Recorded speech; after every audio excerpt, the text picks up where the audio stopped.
What up, Ninja? Ninja Nation, I fucking love you! What's going on, everybody? It's your favorite ninja, C.E.T.S BK1 from Ninja Nation Gaming, and today I am super excited to be bringing you the original, highly anticipated Ninja Nation Gaming low round Easter egg strategy for Revelations. Now, this Easter egg did take a while to crack, but once it was figured out, the ninjas and I went in to put in work looking for the lowest round it could be beaten on. And lo and behold, we not only managed to complete the Easter egg on a low round, but we didn't even go past round 1. Yes, round 1. Unfortunately, Treyarch has decided to no longer let you use the parasites that we used to fill up your eggs. But never fear, your favorite ninjas here with a brand new way on how you can also beat the Revelations Easter egg on round 1. And I'm going to show you all how to do it here in this video. So, first things first. In order to get set up for the low round strategy, before you start your game, you want to make sure that you have the right gumball set up for this low round strategy. You want to have the players in your game get set up with shopping free, fire sales, perkaholic, max ammo, and your 5th gobblegum could either be double points, aftertaste, or near death experience. You choose. Now that you're all set up with the gumballs you need, you're going to want to start the game and immediately have one player hit the gobblegum machine for a shopping free. Then what you want to do, it's time to move. You're going to want to follow the path that I showed you here. So first, once you get the gumball, you want to open the door leading to Origins. Immediately after that, you want to go open the door at spawn leading to Shangri-La. Then take the jump pad and open the door at the steps of Shangri-La. Continue forward to the left towards the Eisendrache. Open the door closest to the top door at Kino. Then proceed to the top door at Kino and run and slide all the way over to the jump pad leading to Varuk. Let's get that shopping free hype in the chat. Once you take the jump pad and you get to Varuk, head straight to the stairs and open the door, then run up the stairs, left around the cage, and open that door that leads to the jump pad towards Mob of the Dead. If you did all that right, you should have enough time to hit another gobblegum at the gobblegum machine on the balcony to the right of the stairs. Perfect start. So now that you got mostly everything open, you're going to want to have your teammates meet you at Varuk, where all the zombies will spawn. Once you have gathered all the zombies, you and your teammates as a group start heading back to spawn and do the first corruption engine. After you're finished that spawn, head over to Der Eisendrache and start that corruption engine. After you're finished at Der Eisendrache, proceed to Varuk and repeat the process with that corruption engine. Each corruption engine will give each player an additional 500 points. So by the end of the 3rd corruption engine, one teammate should have 1500 points to take the jump pad from Varuk to Mob of the Dead and open the cafeteria door to access the last corruption engine. Repeat the process, turn on the corruption engine, knife the keepers, and get ready to go to Knock. Once you have completed all the corruption engines, start heading to Noctur on Toten and open the 750 door on the stairs. Trap the Apothecon in the Tesla coils so you can now enter the belly of the beast and access Pack-a-Punch. Now you want to have all 4 players meet in the Apothecon's stomach so that every zombie on the map now respawns inside the belly of the beast. This is very important for the first step of the Easter egg when doing the reel. You want to make sure all the zombies are in the belly of the beast before you call the keeper so that they don't have to pass the round. Now, here's where you need a little bit of luck to complete the low round strategy. You're going to want to have the players who have not hit a gobblegum yet to try and hit the gobblegum for a fire sale. If you do manage to get a fire sale, you're going to need the Apothecon Servant and at least one player with Arnie's out of the box. If you manage to get the Apothecon Servant and Arnie's, you're now officially set up for the low round strategy. Now all you have to do is sit inside the belly of the beast with your teammates and wait for a Margwas to spawn.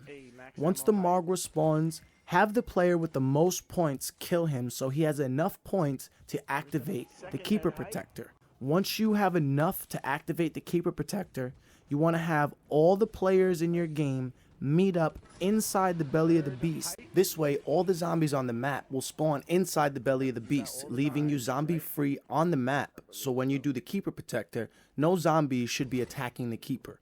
Now by this time, you should have already shot the gravestones at spawn. If you haven't, go shoot the gravestones in order from 2, 3, 4, 1, and that should spawn a rock at one of the jump pads.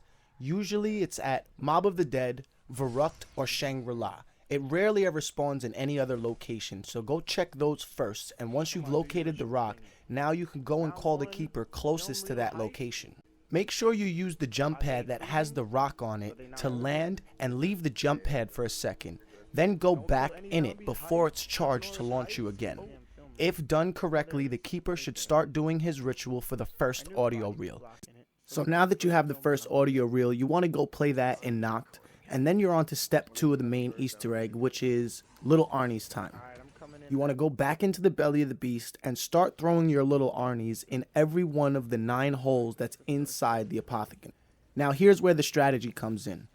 For every 3 Arnies that you throw in 3 separate holes, you should get 3 Margwas. For every time you kill a Margwa's head or shoot a Margwa's head, it will spawn a parasite. Now it's very important that you do not kill these parasites that spawn out of the Margwas, because when you leave the apothecary, they will also transform into zombies on the map. This will give you enough zombies to fill up your eggs later on. Now that you're done with the Arnie step and you've killed all 9 Margwas, you should have enough to pack-a-punch the apothecary servant and 1 weapon. You're going to take the second audio reel you find inside the belly of the beast, and now you're going to take it to Kino. Now you're ready to go around the map with your pack-a-punched weapons and shoot the bones and start collecting them. So for those of you who don't know the locations, the first location that we went to is Spawn. You're going to see a reddish tablet floating in the background of a bunch of these rocks. You want to shoot it with your pack-a-punch gun and then absorb the bone with the apothecary servant upgraded. Next we're going to move on to Origins by the fire pit. The same process, just shoot the bone with your pack-a-punch weapon and absorb it with the apothecary. There's another bone located by Stamina right above it. You want to shoot it with the pack-a-punch weapon and absorb it with the apothecary just like the rest. Next, there's another one in Knocked. This one's a little hard to see, but keep shooting and you should get it. The next one we're going to move to is over by Verrucht by the waterfall. It's a little tricky, but you should see the rock disappear when you shoot it. Now you're ready to absorb it with the pack-a-punched apothecary servant. This one is in DE. It's on the wall run. Now we shot it from the corruption engine, but you can also wall run to get this. Once you've collected the bones from all 6 locations, you want to return to Knock. Upstairs by Jug, by the first audio reel player, you should see all the bones on the floor. You must shoot the apothecary servant to collect all the bones, and once you do that, Sophia in zombie form should appear next to the bones. Shoot her body as well, collect that too, and once you're finished absorbing her, the third audio reel should appear on the floor next to where her body was. Pick that up and play it at the top of Origin's excavation site. Once you have played all 3 audio reels in full, Sophia should appear in Knocked through a hole in the ceiling, but you will notice she's not fully formed. Now at this point, you need a total of 8,000 points collectively to go around the map, shooting the corruption turrets at the blue spots on the crystals floating by each corruption turret. If you're on the turret and facing the portal, you want to shoot the crystal to the left of the portal. Once done correctly, the turret should stay active and shooting the crystal. Once all 4 corruption engines are reflecting towards Sophia at Knocked, you press square or X on her to reanimate her and bring her back to full form. She will now proceed to the teleporter on top of the stage in Kiener de Toten. Once there, you and your teammates should split up. Take all the zombies to Der Eisendrache and have one player go grab the spark from the headlight of the car that's in spawn, and proceed to the teleporter with your teammate. Teleport to Samantha's room and place the spark by Samantha's music box on top of the mystery box you see on the left when first entering the room. Now this is very important. The person with the spark must not get hit or take any damage while going to the teleporter or they will lose it. If you've done this correctly, this will not only give you Takeao's sword by the melee weapon board, but it will also pack-a-punch every gun you buy, whether it be off the wall or from the mystery box. Be sure to also pick up the book Chronorium that's sitting on Samantha's bed. Once you teleport back to the Kino area, place the book on top of the podium on stage. This will shoot 4 blue orbs towards the projector room and also make 4 eggs appear on the map. Now proceed to scour and hunt your eggs on the map. 1 egg should be in each location of the map. 1 for Origins and Mob, 1 in Verrucht, 1 in Der Eisendrache, Kino, or Shang, and 1 in Spawn. Once you've gathered your eggs, proceed inside the belly of the beast and place your egg in one of the 4 pods located in the green mist pool in the center of the beast. Now you're ready to start killing zombies and filling up your eggs. Now, here is where the strategy kicks in that I told you earlier. Treyarch no longer lets you use parasite souls to fill your eggs, so if you have managed not to kill any of the parasites that have spawned out of the Margwas you got from doing the second audio reel, you should have the zombies that you started with on the map, plus 27 extra zombies. Be sure to take your time and only kill what you need to kill in order to fill and hatch your gateworm. If you need more zombies, just have a player wait inside the belly of the beast for a Margwa to spawn, shoot his heads off, and avoid killing any parasites. Once you leave the belly of the beast, those parasites should spawn into zombies. Repeat this process until you have enough zombies to fill up your eggs, and still have 1 or 2 zombies on the map to hold the round. It should only take 10 zombies per egg.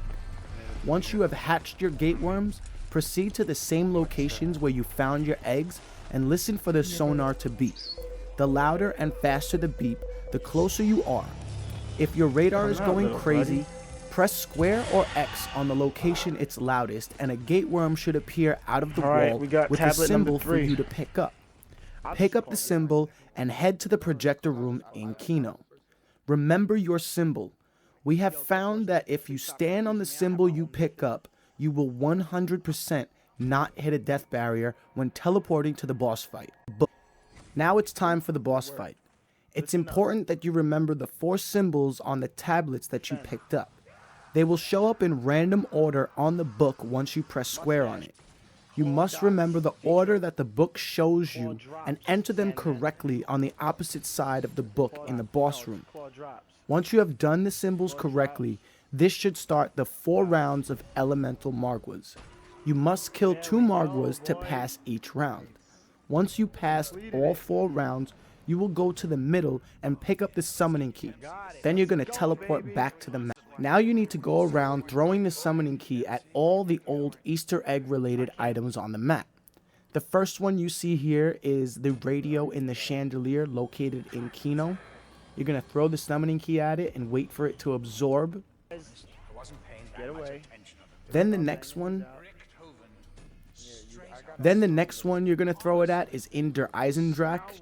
You're going to aim for the clock on top of the wall by the corruption turret. After you get that one, you're going to head over to Shangri-La and throw the summoning key at the focusing stone on the right of the stairs when you're facing spawn. The 4th one is going to be located on top of Origins by the excavation site. You're going to throw the summoning key at the Ice Staff tombstone by the entrance to Mob from the top of the excavation site.